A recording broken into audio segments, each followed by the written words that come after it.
പവിഴമല്ലി. പവിഴമല്ലിപ്പൂവ്. ബുദ്ധ സന്യാസിമാർ വസ്ത്രത്തിന് നിറം പിടിപ്പിക്കാൻ ഉപയോഗിച്ചിരുന്ന പവിഴമല്ലിപ്പൂവിനെ 17-ാം നൂറ്റാണ്ടിലെ ഹോർത്തൂസ് മലബാറിക്കസ് പുസ്തകം മഞ്ഞപ്പൂമരമെന്ന് രേഖപ്പെടുത്തി.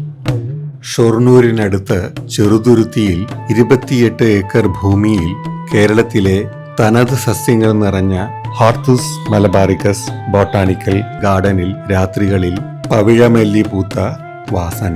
പവിഴമല്ലി എന്ന് പറയുന്ന ചെടി, ഇതിനെ ഹിന്ദി ഭാഷയിൽ പാരിജാതം എന്നാണ് പറയുക. ആരാധനയിൽ വരുന്ന ഒരു ഇമ്പോർട്ടൻ്റ് ആയിട്ടുള്ളൊരു മരം കൂടിയാണ്. പവിഴമല്ലിയുടെ പൂവ്, ഇല, മരത്തൊലി എന്നിവയ്ക്ക് ഔഷധമൂല്യം. വാസ്തുവിദഗ്ധർ നിർദ്ദേശിക്കാറുണ്ട് പവിഴമല്ലിയുടെ സാമീപ്യം. രാത്രിയിൽ വിരിയുന്നു പവിഴമല്ലിപ്പൂവ്, പകൽ പൂക്കൾ പൊഴിഞ്ഞു വീണ് കിടക്കുന്നു. ഹോർത്തൂസ് മലബാറിക്കസ് ബോട്ടാണിക്കൽ ഗാർഡൻ സന്ദർശിക്കാം. കേരളത്തിലെ അപൂർവ സസ്യങ്ങളുടെ ജൈവ സാന്നിധ്യത്തിൽ താമസിക്കാം. Thank you for watching the Hortus Malabaricus garden video.